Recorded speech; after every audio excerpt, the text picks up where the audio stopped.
Shalom ప్రభువైన యేసుక్రీస్తు నామములో మీ అందరికీ శుభములను సమాధానము కలుగును గాక. This is Nehemiah from the art of Israel, Jerusalem. గత 2 సంవత్సరాల క్రితం భయంకరమైన మారణ హోమం ద్వారా హమాస్ ప్రారంభించిన ఈ యొక్క యుద్ధం ఎంతవరకు వచ్చింది? నిజంగా ఈ యుద్ధం ముగియనై ఉన్నదా? బందీలు విడిపింపబడనై ఉన్నారా? ఇజ్రాయెల్ కు మరియు అరబ్ దేశాల మధ్య శాంతి నెలకొల్పబడనై ఉన్నదా? వీటన్నిటిని స్పష్టంగా మనం ఈ వీడియోలో చూడబోతూ ఉన్నాం. దానికంటే ముందుగా నైజీరియా దేశంలో అయితేనేమి, మాంచెస్టర్ సిటీలో అయితేనేమి ఈ యొక్క జిహాద్ ఏ రకంగా పంజా విసిరింది, వాటన్నిటిని మనం ఈ వీడియోలో చూడబోతూ ఉన్నాం. ఇంకా ఎవరైనా మన ఛానల్ ను సబ్స్క్రైబ్ చేసుకున్నట్లయితే తప్పకుండా సబ్స్క్రైబ్ చేసుకోవాల్సిందిగా మనవి చేస్తూ ఉన్నాను. నేను ఇంత ముందుకు నైజీరియా దేశంలో క్రైస్తవుల మీద జరుగుతున్న భయంకరమైన మారణ హోమం గురించి ప్రత్యేకంగా ఒక వీడియో చేయడం జరిగింది. మరలా ఇప్పుడు నైజీరియాలో ఉన్న క్రైస్తవుల గురించి ఎందుకు మాట్లాడుతూ ఉన్నాను అనంటే, గత వారము నైజీరియాలోని ఒక ప్రాంతంలో భయంకరంగా 200 క్రైస్తవుల మీద భయంకరమైన మారణ హోమం జరిగింది. ఐసిస్ తీవ్రవాద సంస్థకు అనుబంధ సంస్థగా పనిచేస్తూ ఉన్న యొక్క బోకో హరాం అనే తీవ్రవాద సంస్థ నైజీరియా దేశంలోని క్రైస్తవుల మీద భయంకరమైన మారణ హోమాన్ని సృష్టిస్తూ ఉన్నది. రాత్రి వేళలో అందరూ పడుకున్నప్పుడు క్రైస్తవ గ్రామాల మీద ఎగబడి ఇండ్లకు నిప్పంటించి చిన్నలు పెద్దలు అన్న తేడా లేకుండా భయంకరంగా ఊచకోతకు వస్తూ ఉంటున్నారు. ఈ తీవ్రవాదుల చెర నుండి తప్పించుకోవడానికి ఇళ్లలో నుండి పారిపోతూ ఉన్నప్పుడు పారిపోయే వారిని పిట్టల్ని కాల్చినట్టుగా కాలుస్తూ ఉన్నారు.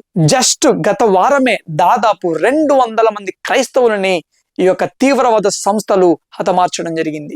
నైజీరియా దేశంలో దాదాపు సగం జనాభా వరకు క్రైస్తవులే ఉంటారు. ఆ నైజీరియా దేశంలో ఉన్న క్రైస్తవులందరినీ హతమార్చి దానిని ఒక ఇస్లాం దేశంగా మార్చాలి అనేసి జిహాద్ ఐడియాలజీ తోటి ఈ యొక్క తీవ్రవాద సంస్థలు ముందు కదులుతూ ఉన్నాయి. అందులో భాగంగానే ఇప్పటి వరకు 19,000 చర్చెస్ ని ధ్వంసం చేశారు. కొన్ని వేల మంది క్రైస్తవులను ఊచకోత కోశారు. అయినా ప్రపంచ మీడియా చాలా నిశ్శబ్దంగా ఉంది. అసలు నైజీరియాలో జరుగుతున్న యొక్క మారణ హోమం గురించి మనం మెయిన్ లైన్ మీడియాలో అసలు చూడం. ప్రపంచవ్యాప్తంగా ఉన్న ప్రధాన మీడియా సంస్థలకు వాళ్ళకి ఎప్పుడు హాట్ న్యూస్ వచ్చిద్దంటే, వాళ్ళకి ఎప్పుడు బ్రేకింగ్ న్యూస్ వచ్చిద్ది అని అంటే, ఇజ్రాయెల్ దేశము హమాస్ చేతుల్లో నరక యాతన అనుభవిస్తున్న వారిని విడిపించుకోవడానికి ఏదైనా యాక్షన్ తీసుకుంటే అప్పుడు ఈ ప్రధాన మీడియా సంస్థలకు మెలకు వచ్చేస్తుంది. తీవ్రవాదులు యెరూషలేములోకి ప్రవేశించి భయంకరంగా యూదుల మీద కాల్పులు జరిపితే అది బ్రేకింగ్ న్యూస్ అవ్వదు. రైళ్లలో ప్రయాణం చేస్తూ ఉన్న గర్భిణీ స్త్రీల మీద అటాక్ చేస్తే అది బ్రేకింగ్ న్యూస్ అవ్వదు.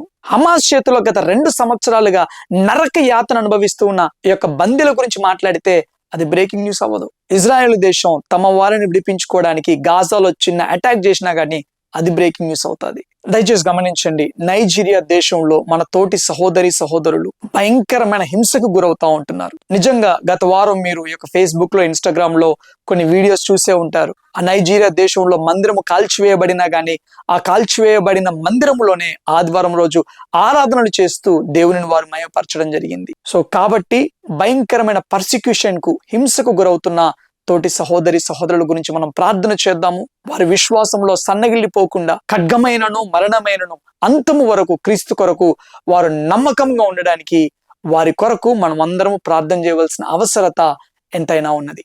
అంతేకాదు, గత వారం ఇశ్రాయేలీలకు, యూదులకు ఇక్కడ యెరూషలేములో అతి పవిత్ర దినముగా భావించే ప్రాయచిత్తార్థ పండుగ రోజు ఇంగ్లాండ్ దేశంలో మాంచెస్టర్ పట్టణంలో ఒక సమాజ మందిరంలో యూదులు ప్రార్థన చేస్తూ ఉండగా వారి మీద ఒక తీవ్రవాది విరచకపడడం జరిగింది. ఆ యొక్క సమాజ మందిరం మీద యొక్క తీవ్రవాదులు చేసిన దాడిలో 2 యూదులు అక్కడికక్కడికే మరణించారు. 3 యూదులు తీవ్ర గాయాలతో హాస్పిటల్లో కొట్టుమిట్టాడుతూ ఉన్నారు. ఈ వీడియో చేయడానికి మరొక ప్రాముఖ్యమైన కారణం ఏంటి అని అంటే, ఈ రోజు సాయంత్రము ఇక్కడ ఇజ్రాయెల్ దేశంలో సుక్కోతు పండుగ అనగా పర్ణశాలల పండుగ, గుడారాల పండుగ ప్రారంభించబడనై ఉన్నది. ఈ పండుగ 7 రోజులు ఉంటది.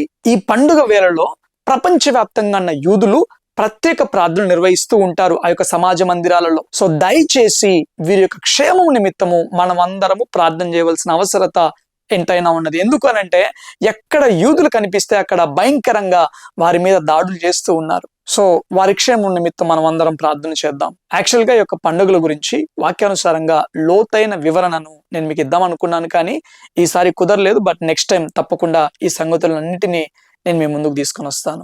ఓకే, ఇప్పుడు యుద్ధం విషయానికి వద్దాం. మనం ట్రంప్ ప్రపోజ్ చేసిన ఈ యొక్క సీజ్ ఫైర్ డీల్ ని బెంజమిన్ నెతన్యాహు గారు కంప్లీట్ గా యాక్సెప్ట్ చేశారు. ఇప్పుడే కాదు, ఇంతకు ముందుకు వచ్చిన డీల్స్ ని కూడా నెతన్యాహు గారు యాక్సెప్ట్ చేశారు ఈ యొక్క యుద్ధాన్ని ముగించడానికి, బందీలు విడిపింపబడడానికి. కానీ తీవ్రవాదులే ఈ యొక్క హమాస్ సంస్థ కావచ్చు, ఈ యొక్క అరబ్ దేశాలు కావచ్చు, ఈ యొక్క డీల్ విషయంలో ఎంతో ఆలస్యాన్ని చేస్తూ ఉన్నాయి, జాప్యాన్ని చేస్తూ ఉన్నాయి. ఈ యొక్క సీజ్ ఫైర్ డీల్ కి ఈ యొక్క తీవ్రవాద సంస్థలు మొట్టమొదటిగా అంగీకరించినట్టుగా మాట్లాడినా గానీ మరలా కొన్ని విషయాలు మేము పరిశీలించి తెలియజేస్తాము అని చెప్పడం జరిగింది. ఇక్కడ ఇజ్రాయెల్లో యూదులు నిజంగా ఈ యొక్క సీజ్ ఫైర్ డీల్ జరగడానికి వారు ఎంతగానో ఎదురు చూస్తూ ఉన్నారు. ఆ యొక్క బందీలు విడిపింపబడడానికి ఎంతో వెయిట్ చేస్తూ ఉన్నారు. అక్టోబర్ 7వ తారీఖు అనగా రేపటితోటి యొక్క హమాస్ తీవ్రవాదులు జరిపిన యొక్క మారణకాండకు 2 సంవత్సరాలు కంప్లీట్ అవుతాయి. ఒకవైపు పర్ణశాలల పండుగ, మరొక వైపు ఈ యొక్క మారణ హోమానికి 2 ఏళ్లు పూర్తవుతాయి. సో ఇజ్రాయెల్ దేశంలో ఒక మిక్స్డ్ ఎమోషన్స్ ఉన్నాయి. దయచేసి బందీల కుటుంబాల నిమిత్తం కూడా మనం అందరం ప్రార్థన చేద్దాము. అంతేకాదు మరణించిన సైనికుల కుటుంబాల నిమిత్తం కూడా మనం అందరం ప్రార్థన చేద్దాం. ఆ డెడ్ బాడీస్ కోసం వారెంతగానో వెయిట్ చేస్తూ ఉన్నారు. సో నైజీరియాలో హింసింపబడుతున్న క్రైస్తవుల నిమిత్తము ఈ యొక్క పర్ణశాల పండుగను రానయ్యున్న 7 రోజులు ప్రపంచవ్యాప్తంగా ఉన్న యూదులు ప్రత్యేక ప్రార్థనలతో జరుపుకొని ఉంటూ ఉండగా వారి క్షేమం నిమిత్తం మనం అందరం ప్రార్థన చేద్దాం. అలాగే వీలైనంత త్వరగా ఈ యుద్ధం ముగిసే అవకాశాలు ఎక్కువగా కనబడుతూ ఉండగా దయచేసి మరి నెతన్యాహు గారికి యొక్క ప్రభుత్వానికి దేవుడు చక్కటి జ్ఞానాన్ని అనుగ్రహించి ప్రతి అడుగడుగులో మంచి వివేచనతో దేవుడు వారిని నడిపించేలా ఉన్న వారి నిమిత్తం మనం ప్రార్థన చేద్దాం. ఈ యొక్క డీల్లో ఉన్న టర్మ్స్ ఏంటి, కండిషన్స్ ఏంటి, వాటన్నిటిని నేను నెక్స్ట్ వీడియోలో ఎక్స్ప్లెయిన్ చేస్తాను. అంతేకాదు రానున్న రోజుల్లో ప్రత్యేకమైన వీడియోస్ ను నేను మీ ముందుకు తీసుకొని రావడానికి సిద్ధపడుతూ ఉన్నాను. కాబట్టి ఇంకా ఎవరైనా మన ఛానల్ను సబ్స్క్రైబ్ చేసుకున్నట్లయితే తప్పకుండా సబ్స్క్రైబ్ చేసుకోవాల్సిందిగా మీ అందరికీ మనవి చేస్తూ ఉంటున్నాను. Thank you all. God bless you.